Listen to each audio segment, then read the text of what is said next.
Good morning, student. This video is specially made in concern of history's chapter number 2, that is nationalism in India. Nationalism in India हमारा बहुत important topic है और यहाँ से specially history के just इस chapter से ही हमारे पास मैप क्वेश्चन आते हैं. सो let's do map with full concentration, and for this you need a political map of India. So student, in this chapter there are two sub part of related map. First is Indian National Congress sessions from 1918 to 1930, and second one is important centers of Indian national movement related to non-cooperation and civil disobedience movement. Okay, first जो हमारा part है उसमें हम Indian national Congress के sessions करेंगे, centres करेंगे, जो Indian national Congress की पर ईयर जो है जो मीटिंग्स होती थी हर ईयर के अंदर, कई बार 1 मीटिंग भी होती थी, कुछ टाइम 2 मीटिंग्स भी होती थी.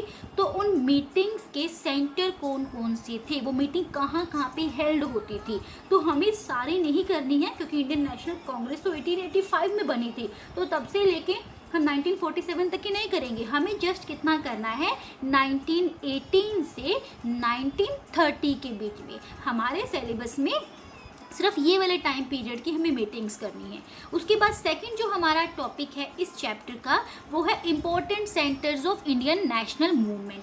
तो नॉन कोऑपरेशन मूवमेंट के सेंटर्स और सिविल डिसओबीडियंस मूवमेंट से रिलेटेड जो मेन सेंटर्स हैं जहाँ पे कुछ इंसिडेंट्स टेक प्लेस हुए थे, हमें उन सेंटर्स को मैप में करना है. ओके, तो पॉलिटिकल मैप आपके पास होना चाहिए. जैसे जैसे हम स्टेप बाय स्टेप चलते हैं आपको अपने पॉइंट्स मैप पे लगाने हैं और एक बार फिल करके पूरा मैप, उसके बाद आपको उसकी प्रैक्टिस करनी है, because you all know that practice makes a man perfect. Okay, so let's do. So student, in Indian National Congress session from 1918 to 30 there are 4 main centers. ठीक है, हमारे 4 मेन सेंटर्स हैं. फर्स्ट कैलकाता में जो Congress session हुआ था वो सितंबर 1920 में हुआ था. उसके बाद नागपुर में भी उसी ईयर 1920 में ही दिसंबर में हुआ था. ठीक है, तो देखिए 1920 में हमारे 2 सेशन हुए हैं इंडियन नेशनल कांग्रेस के. फर्स्ट हुआ है सितंबर में, कहाँ पे, कैलकाटा में, कैलकाटा वेस्ट बंगाल में है. और सेकंड हुआ था 1920 में ही दिसंबर मंथ में नागपुर में, और नागपुर कहाँ पे है, महाराष्ट्र में. उसके बाद थर्ड सेशन जो हमारा हुआ था वो हुआ था 1927 में मद्रास में. ठीक है, मद्रास जिसको आज हम चेन्नई कॉल करते हैं. तो हमारा 1927 में मद्रास सेंटर और उसके बाद 1929 में लाहौर. ठीक है, पाकिस्तान में जो अभी है. तो हम इन 4 पॉइंट्स को मैप पे लोकेट करेंगे. So let's locate and label these 4 center of Indian National Congress sessions. So हमारा फर्स्ट सेंटर है कैलकाता, सितंबर 1920. So let's locate it on map. देखिए कैलकाटा हमारा कहाँ पे है, हमारा पॉलिटिकल मैप है इंडिया का. कैलकाटा कहाँ पे है, वेस्ट बंगाल में. ठीक है, तो वेस्ट बंगाल में देखिए, वेस्ट बंगाल में कोस्ट से थोड़ा सा दूर है. ठीक है, ना ही मिड में है ना ही बिल्कुल कोस्ट बॉर्डर एरिया पे है. तो ये कैलकाटा सितंबर 1920 सेशन. ठीक है, तो अब देखिए इसके वो भी देख लेते हैं कि सेशन में हुआ क्या था. ओके, कैलकाटा के अंदर जो सितंबर 1920 में सेशन हुआ था कांग्रेस का, उसमें हुआ क्या था, ये क्वेश्चन नहीं आएगा, जस्ट आपको एक इन्फॉर्मेशन पर्पस से बता रही हूँ. तो इसमें क्या हुआ था, गांधी जी ने जो हिंदू और मुस्लिम लीडर्स थे उनको कन्विंस किया था. किस चीज़ के रिगार्डिंग कन्विंस किया था, उन्होंने कन्विंस किया था सो दैट जो हिंदू और मुस्लिम है वो दोनों मिल के नॉन कोऑपरेशन मूवमेंट प्लस जो खिलाफत मूवमेंट है, ठीक है, स्वराज के टाइम पे जो मतलब खिलाफत मूवमेंट और नॉन कोऑपरेशन मूवमेंट के सपोर्ट में जो स्वराज है या उन मतलब ये सारे जो मूवमेंट थे, खिलाफत, नॉन कोऑपरेशन, स्वराज, इन सब में वो मिल के पार्टिसिपेट कर सके. इस मूवमेंट को सपोर्ट करने के लिए उन्होंने कैलकाता में सितंबर 1920 में कांग्रेस का सेशन रखा था. Okay, is it clear. Calcutta की लोकेशन देख लीजिए, आपको जस्ट वहीं पे पॉइंट मेंशन करना है. ओके, आपको इधर उधर नहीं करना है, आप अच्छे से पॉइंट लोकेशन देख लीजिए हमारा कलकत्ता कहाँ पे है. Now come to the second location, that is Nagpur. ठीक है, अब देखिए नागपुर कहाँ पे है, महाराष्ट्र में है। महाराष्ट्र में देखिए मध्य प्रदेश और महाराष्ट्र के बॉर्डर के पास में है। ठीक है, नागपुर यहाँ पे दिसंबर 1920 में हुआ था। और ये जो है क्यों किया गया था, नॉन कोऑपरेशन मूवमेंट को अडेप्ट किया गया था इस नागपुर सेशन के अंदर। ठीक है, दिसंबर 1920 में गांधी जी ने नागपुर नॉन कोऑपरेशन सेंटर को या मूवमेंट को एक्सेप्ट किया था। उसके बाद थर्ड हमारा है मद्रास, जिसको हम चेन्नई बोलते हैं। इट्स वेरी इजी, लोकेट करना बहुत इजी है मद्रास को, बिल्कुल बॉर्डर एरिया पे तमिलनाडु के। ठीक है, देखिए यहाँ पे ये है मद्रास यानी चेन्नई। ठीक है, तो इसमें 1927 में जो है हमारा ये सेशन हुआ था और इसमें रिजोल्यूशन पास हुआ था साइमन कमीशन का बायकॉट करने के लिए। उसके बाद नेक्स्ट हमारा आता है लाहौर। लाहौर कहाँ पे है, पाकिस्तान में। देखिए पंजाब के बॉर्डर के थोड़ा सा पास में है लाहौर से जो है सेंटर। 1929 में यहाँ पे हुआ था और इसका पर्पस क्या था। सो स्टूडेंट, इस सेशन में जो पूर्ण स्वराज का जो रेजोल्यूशन था वो पास किया गया था। सेकेंडली 26 जन 1930 को first independence day of India declare किया गया था। ठीक है, 26 जन 1930 को। And as you know very well कि इंडिया को इंडिपेंडेंस तो 15 अगस्त को हुई थी, बट उस टाइम पे 26 जन 1930 को इन्होंने इंडिपेंडेंस डे डिक्लेयर कर दिया था लाहौर में। वो हालांकि बाद में जब हमारा इंडिपेंडेंस तो 15 अगस्त को मिली, तो बाद में हमने जो अपना कॉन्स्टिट्यूशन जो स्टार्टअप किया था, कॉन्स्टिट्यूशन जो है वो 26 जन को किया गया। सो दैट ये जो डेट उन्होंने उस टाइम पे डिक्लेयर की थी एज अ इंडिपेंडेंस डे, इसकी इम्पोर्टेंस कम ना हो, इसको लोग एज अ जोक ना ले। दैट्स वाई उन्होंने क्या किया, इस डे की इम्पोर्टेंस को इस्टेब्लिश करने के लिए उन्होंने इस डे हमारा कॉन्स्टिट्यूशन जो था उसको, मतलब कॉन्स्टिट्यूशन या आप कह सकते हो कि कॉन्स्टिट्यूशन हमारा लागू हुआ था। ठीक है, तो ये हमारे 4 सेंटर्स हैं। कौन कौन से थे एक बार दोबारा से रिकैप कर लेते हैं। फर्स्ट हमारा कैलकाटा सितंबर में, फिर हमारा नागपुर दिसंबर 1920, फिर हमने मद्रास चेन्नई किया और उसके बाद हमने लाहौर पाकिस्तान में पंजाब के बॉर्डर के पास। ठीक है, ये हमारा 4th centre. So I hope आप लोगों को ये 4 के 4 पॉइंट्स अच्छे से क्लियर हो गए होंगे। Now come to the second part. So student, our second part is important centers of Indian national movement. So here are 2 movements, non-cooperation movement and civil disobedience movement.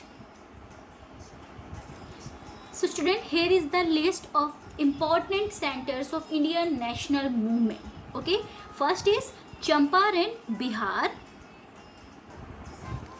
Second is Kheda in Gujarat.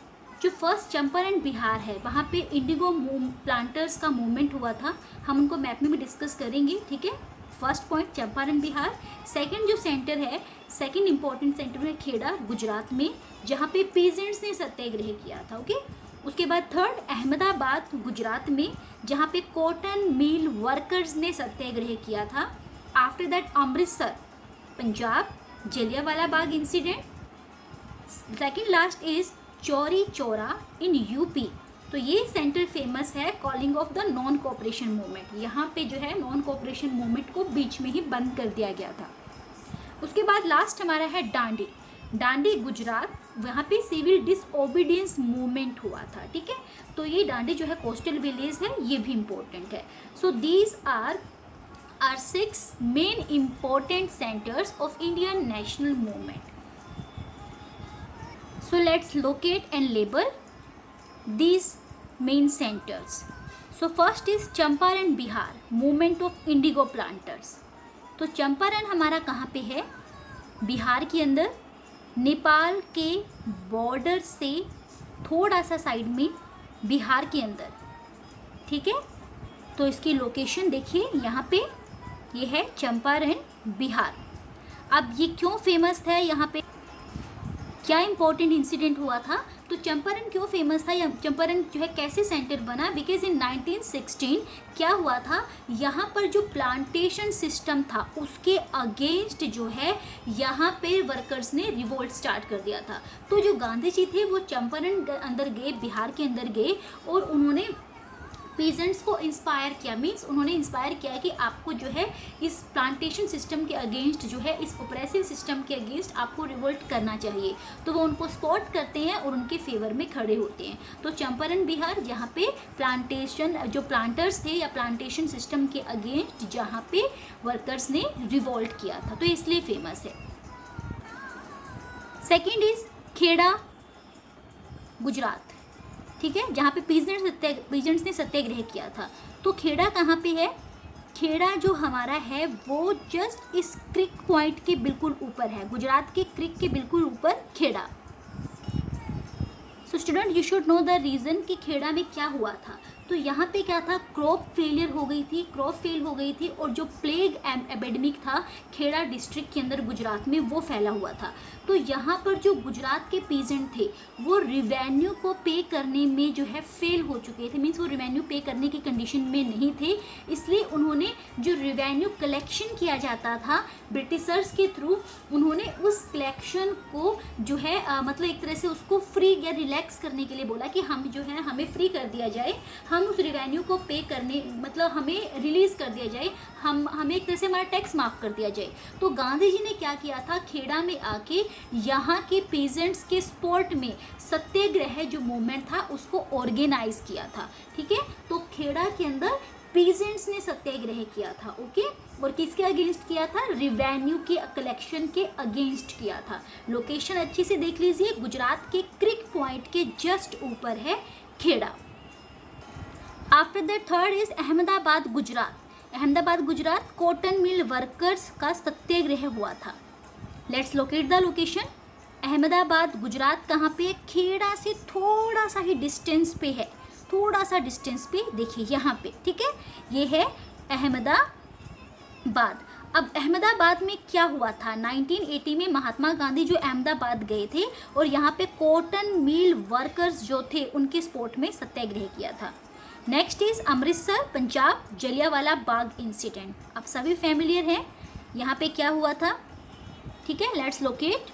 Punjab border area से थोड़ा सा ही दूर पे है पंजाब, ठीक है, जहाँ पे जलियांवाला बाग इंसिडेंट हुआ था।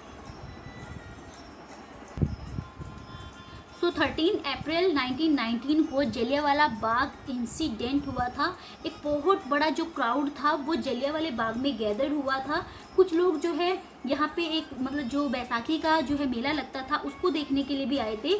तो यहाँ पर क्या है, लोगों ने मतलब यहाँ पर कुछ लोग जो थे वो मेनली जो गवर्नमेंट की जो रिप्रेसिव जो स्टेप्स गवर्नमेंट ले रही थी उनके प्रोटेस्ट के लिए आए थे। कुछ लोग यहाँ पे डिस्कस करने के लिए आए थे कि आगे क्या करना है, ठीक है। तो क्या हुआ, जब लोग यहाँ पे इकट्ठा हुए, गैदर हुए, तो जनरल डायर ने क्या किया, यहाँ पर जलियांवाला बाग के अंदर आके जितने भी एंट्रेंस और एग्जिट वाले जो गेट थे उनको क्लोज कर दिया और ओपन फायर का ऑर्डर कर दिया था, ठीक है। तो यहाँ पे हंड्रेड्स ऑफ पीपल जो थे, मतलब हंड्रेड नहीं, काउंटिंग में नहीं है, बहुत सारे लोग यहाँ पर मारे गए थे जलियांवाला बाग इंसिडेंट। तो ये इसलिए फेमस है, पंजाब में है, पंजाब के बॉर्डर से थोड़ा सा दूर है अमृतसर, ठीक है, जलियांवाला बाग इंसिडेंट के लिए फेमस है। नेक्स्ट इज चोरी चौरा, ठीक है, यूपी में है। Let's locate the location. चोरी चौरा देखिए यूपी में, नेपाल के बॉर्डर से नीचे, बिहार के बॉर्डर के पास, यूपी में चोरा चोरी, ठीक है। और ये क्यों फेमस था, क्योंकि यहाँ पर जो है एक पीसफुल जो वॉयलेंस, मतलब पीसफुल एक जो गैदरिंग थी वो वॉयलेंस में चेंज हो गई थी। तो महात्मा गांधी ने इस मूवमेंट को, नॉन कोऑपरेशन मूवमेंट को बंद कर दिया था। लास्ट है हमारा डांडी, गुजरात। अब डांडी गुजरात किस लिए फेमस था, पहले लोकेट हम कर लेते हैं। ये हमारा बिल्कुल कोस्टल एरिया के पास एक विलेज है डांडी। तो कोस्टल एरिया, कोस्टल लाइन पे हम इसको शो करेंगे, जस्ट यहाँ पे। सो डियर स्टूडेंट, जो डांडी प्लेस है बहुत इम्पोर्टेंट है, बिकॉज यहाँ पे महात्मा गांधी जी ने जो साल्ट मार्च थी जब वो स्टार्ट की थी, तो यहाँ पर वो अपने आश्रम साबरमती से उन्होंने स्टार्ट की। और गुजरात का जो एक कोस्टल टाउन विलेज एरिया है डांडी, यहाँ पे वो 6 अप्रैल को पहुँचे। 6 अप्रैल को पहुँच के यहाँ पे बिना किसी वॉयलेंस के उन्होंने सी वाटर को बॉईल करके सॉल्ट बनाया और जो सॉल्ट लो था उसको ब्रेक किया, ठीक है, क्योंकि इंडियन लोगों को फ्रीडम नहीं थी कि वो सॉल्ट खुद बनाए। हमारे इंडिया में ही सॉल्ट बनता है बट हम बना नहीं सकते थे। ओके, तो यहाँ पे गांधी जी ने इस प्लेस पे पहुँच के खुद अपने हाथों से सॉल्ट बनाया और ब्रिटिशर के लॉ को ब्रेक किया। तो ये था हमारा डांडी प्लेस। ओके, जो कहाँ पे है? गुजरात में। देखिए गुजरात में 3 सेंटर्स है। गुजरात के क्रिक पे खेड़ा, गुजरात के क्रिक से थोड़ा सा ऊपर खेड़ा के पास अहमदाबाद, और नीचे कोस्टल एरिया में महाराष्ट्र की बाउंड्री से, बॉर्डर से थोड़ा सा दूर गुजरात के कोस्टल लाइन के पास दांडी। ठीक है, 2 हमने किए थे, जो चोरा चोरी था और हमारा Champaran Bihar. So student, I hope आपको दोनों ही जो पार्ट्स हैं, एक हमारा इंडियन नेशनल कांग्रेस और दूसरा हमारा नेशनल मूवमेंट के इंपॉर्टेंट सेंटर्स, ये आपको अच्छे से क्लियर हो गए होंगे। For the best result please do practice with your India's political map for the better result, and if you have any query then we can discuss that in our live classes also. Till then, keep learning, keep connecting and keep watching the videos. Thank you so much.